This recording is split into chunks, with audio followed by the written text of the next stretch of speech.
Hi, I'm Shaul.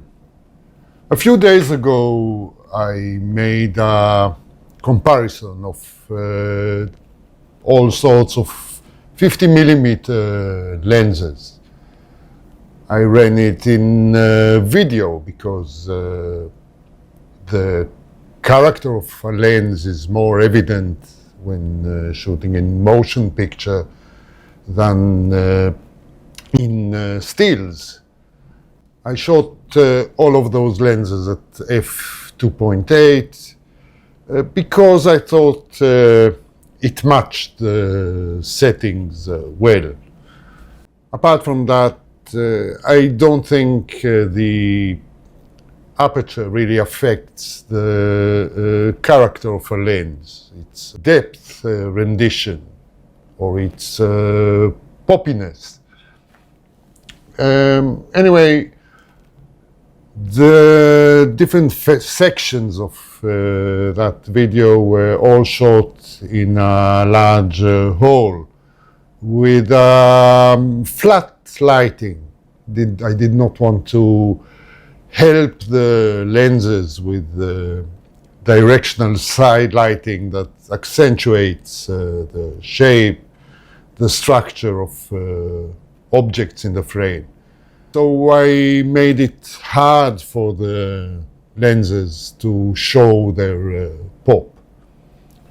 I asked the viewers of the video to take part in a survey in which there were 4 questions. The first one was specifying the screen size on which you watch the video. The second question asked you to rate each of those lenses for their pop. The third one and the fourth one asked you to single out lenses that you liked and lenses that you disliked. So we can evaluate the effect of poppiness on the favorability of footage shot with that lens. Today's video will be quite insightful, I think. It will really help to demonstrate the effect of optical design on the image you get from a lens. And unfortunately, this is a small channel. So please, if you have the capacity to do that, help me spread the word. I think it's important that photographers, videographers watch this video and understand how important the choice of glass is. Without further ado, let me reveal the lenses that took part in that test and discuss the results. The first lens that scored the worst in this test is this one. It's the Nikon Z 50mm f1.8s. It's a very modern lens. It has 12 elements in 9 groups. 2 of them are extra low dispersion elements. It scored an average rating of 2.68, which is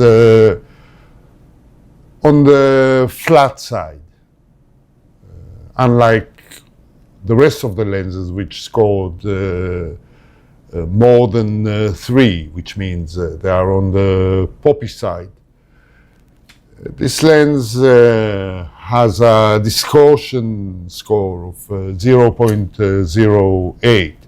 Now, according to previous tests done, any dispersion score below 0.14 or so will predict a flat lens. Next is this little thing. It's the Jupiter 3. It's a 1950s knockoff of the Zeiss Zona 50mm f1.5. It has 7 elements in 3 groups, no ED glass, of course, and it has a dispersion score of 0.29, so it should be quite poppy, highly poppy. But its mean rating was only 3.11, which is on the poppy side, but it's by no means the poppiest out of the lenses compared here. It has low contrast, really low. It has low sharpness too. And I would say that wide open, it has quite rough edges. Its bokeh is quite lumpy, quite ugly, you might say. Very different from the smooth rendering of bokeh that seems to be what everyone likes these days. But to its defense, I must say that this lens was never designed to shoot color. It was made to shoot black and white film back in the day. So it's horrible chromatic aberration, its weird colors, and its low contrast were a non-issue for what it was designed to do. Next, there were 2 lenses with a similar design, similar but not identical. Both have 7 elements in 6 groups with a dispersion score of 0.14. They both scored about 3.35 in their Poppiness rating. The first one is this one. It's the Zeiss Plana 50mm f1.4. It's a lens that was introduced in 2010, but it's based on the double Gauss design that is a very old, very trusty one. Both lenses have a white glint that they show when you tilt the lens towards the light, which means that they have some high index glass, dense glass. It used to be made of lead glass, but these days lead is replaced with lanthanum or other heavy metals that are incorporated into the chemistry of the glass. The other lens that is quite similar is this one, the 7 Artisans 50mm f1.1. It's a 2017 design, and it was discontinued after quite a short while. So it is not very easy to find lens. Like the Zeiss Plana, it has a white glint when you tilt it towards the light. It is quite a heavyweight lens, despite its small size. Both lenses were found to be quite poppy, with a mean rating for poppiness well over 3, which I attribute to the inclusion of a lot of high refractive index glass into the structure. This type of dense glass really accentuates the pop, the gentle gradations created and transmitted. The Zeiss 50mm f1.4 was featured twice in this test. It was lens number 2, but I also shot it as lens number 5. The double inclusion was a way for me to evaluate the consistency of the results. Another purpose of this was to test the effect of added grain to the footage. So lens number 2 was shot with the addition of a little bit of grain, like all the other lenses, and lens number 5 was shot with no grain added. And I'm sure you're curious, but lens number 5 got a slightly better score than lens number 2. I do not attribute it to its to the cleanliness of the footage shot with it.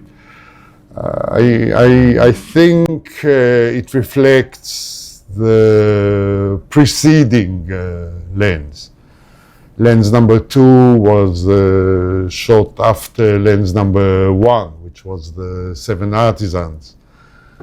Lens number 5 was shot after lens number 4, which is the Nikon with the lowest ratings. And finally, the winner of this Poppiness test was this little lens.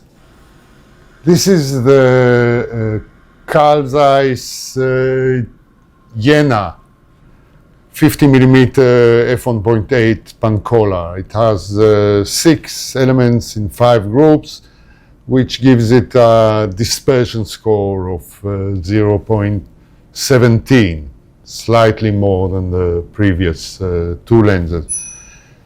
Its mean rating for poppiness was 3.58, which is quite high. It's a nice and poppy lens. The Pancola was lens number 6 in this test. Now, this design is common to hundreds of double Gauss lenses made in the second half of the 20th century. So it should represent a wide range of lenses. It has no special attributes. It doesn't glint when I tilt it towards the light. So it is not characterized by a high content of high index glass. I plotted the Poppiness scores against the dispersion score of each of those lenses, and as I expected, there was quite a good correlation of with an R square of about 0.99. However, there was one outlier, which was the Jupiter 3. Now, this lens has by far the highest dispersion score, because it contains 7 elements in 3 groups. However, I think that its low contrast hindered the perception of depth in the footage made with it. If I take the same section of the video and stretch out the histogram to reveal some more contrast, you will see how much pop hides in the footage of this lens. And adding contrast makes this pop much more visible.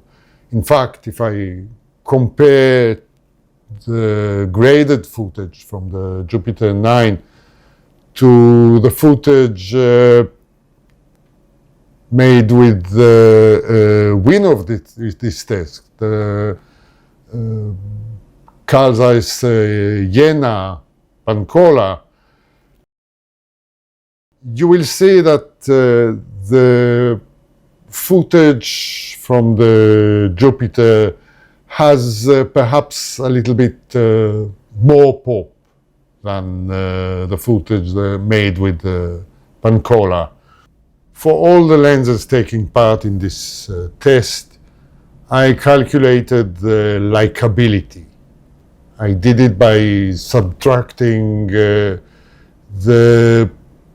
number of dislikes from the number of likes, and dividing the difference by the number of participants in the survey.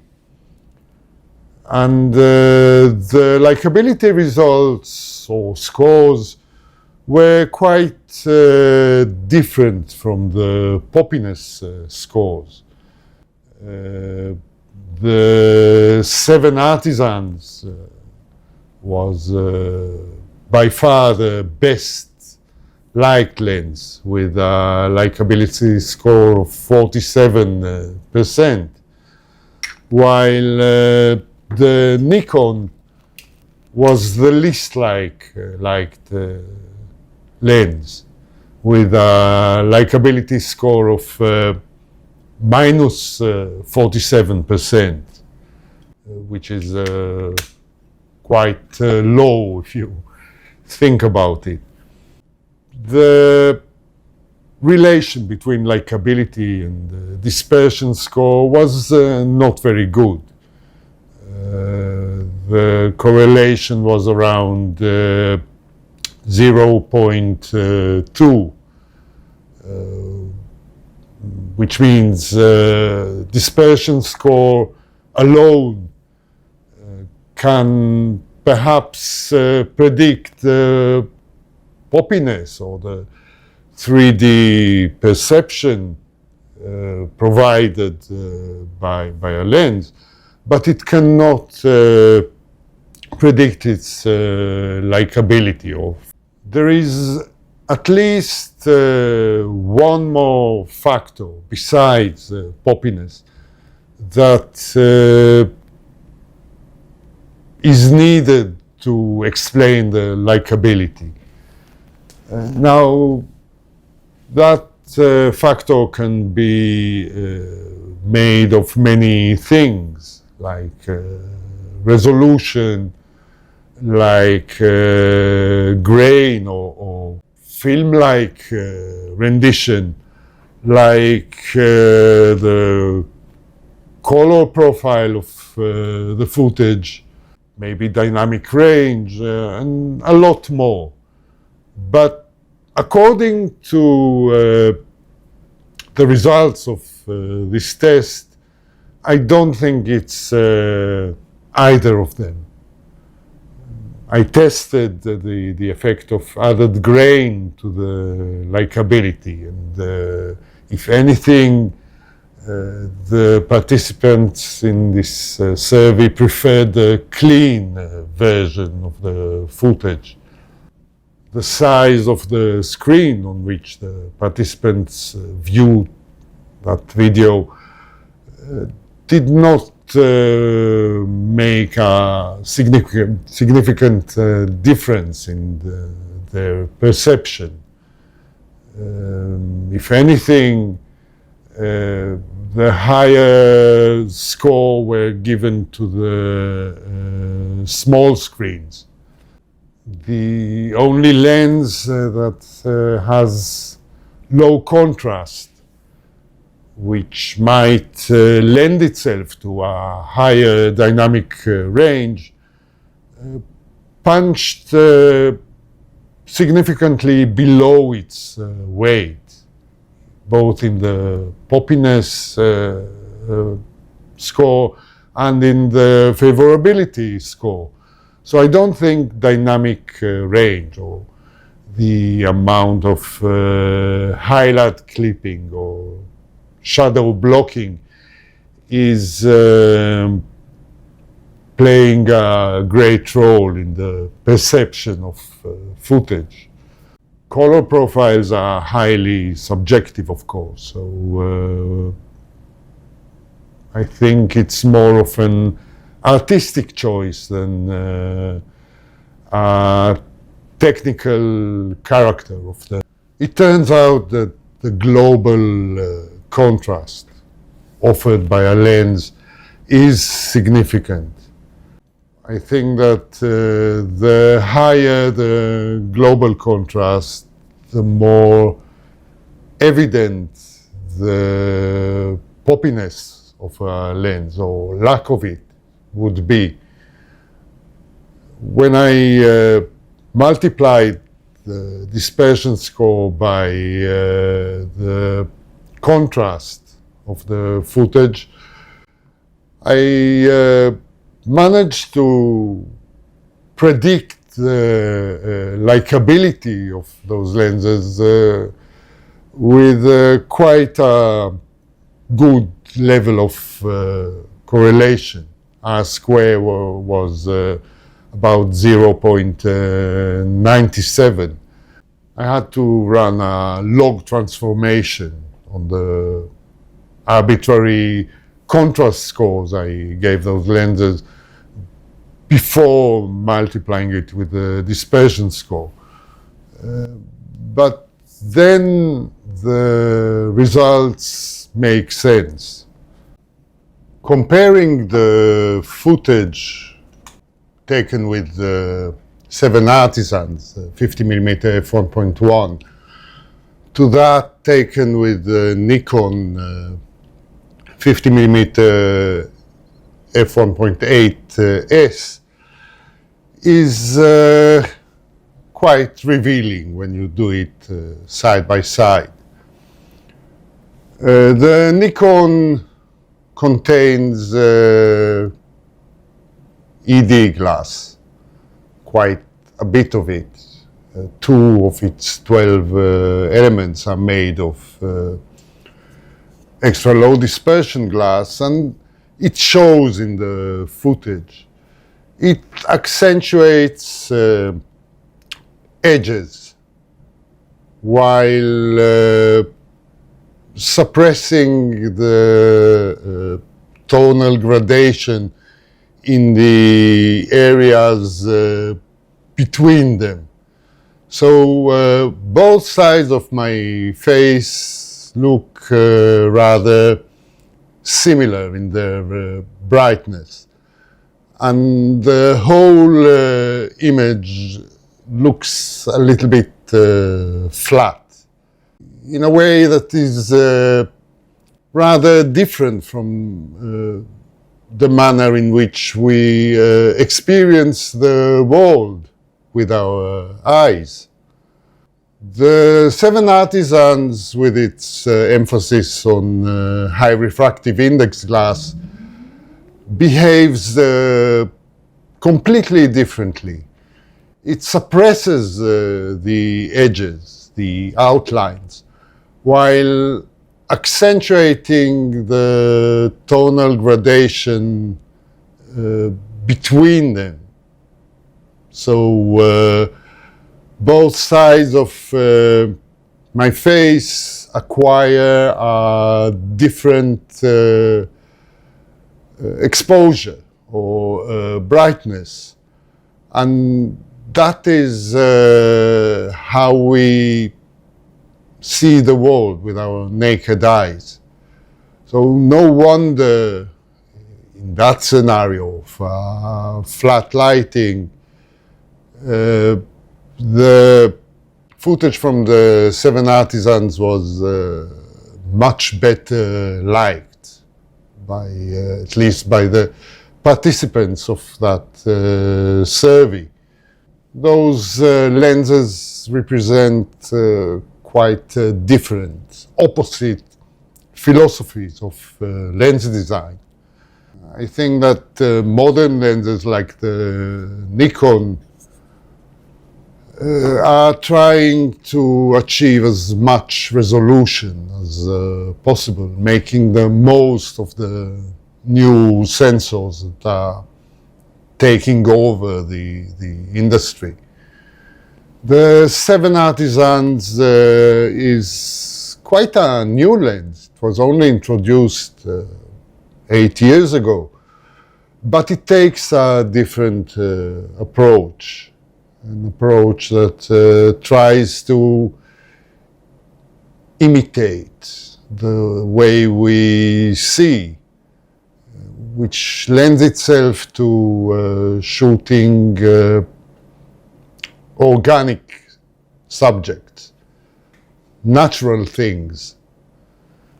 The Nikon makes an image that is too crisp, and on the other hand, it is not quite sensitive enough to light, if it makes any sense. The tonal gradations it creates are harsh. Gradient from shadows to highlights is very fast, while the Seven Artisans is much more nuanced. It really helps to emphasize small differences in lighting, in tone. According to that poll, I'm not the only one. It's also the popular opinion. So the direction in which the industry is going, resolving more and more detail and making it a priority over everything else, is quite depressing. On the other hand, it creates an opportunity for manufacturers to create a different kind of visuals that are more appropriate for photographing people and other natural objects. Only one manufacturer of lenses acknowledges this opportunity. And ironically, it's Nikon. Apart from those clinical S lenses, it also produces lenses that are different, that lack ED glass, and that are more pleasing. Of course, there is a lot you can do in post-production, in the processing of your images, of your footage. But those philosophies in optical design are so different that I don't think they can be processed in a way that would make them identical. There are lenses that try to make the best of both worlds, such as the lens filming me now, the Thypoc 28mm f1.4. It does contain a very thin element made of ED glass at the very front, but it also contains 3 slabs of high refractive index element closer to the sensor. So overall, I think that the footage made by this lens is quite balanced, quite nice. However, it's a manual lens.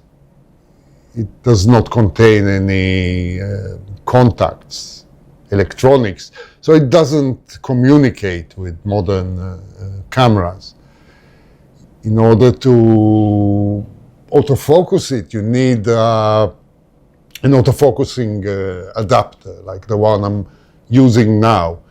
That is not very convenient to work with. It is not very effective. There is a clear lack of lenses that take the middle ground, that maintain the nuance of tonality, but also provide a high level of detail rendition. Those lenses are few and far between. But if you look back just a little bit, you will find many such optics. For instance, Nikon's f1.4G series contains some lovely lenses that strike a very good balance between dimensionality and resolution. Canon also offers such lenses. So, to summarize it all, choose your lenses carefully, with a clear view of what you intend them to do, what type of rendering you seek. Because as we saw in this example, the difference in image characteristics is real. It is dictated by the chemistry of glass incorporated in a lens, and is hard to change in post-production. I think I've talked enough for one video. If you would like to support this channel, please consider buying me a coffee. It really helps. It's a nice gesture between gentlemen. You will find the link in the description below. So thank you so much for watching, and see you again soon.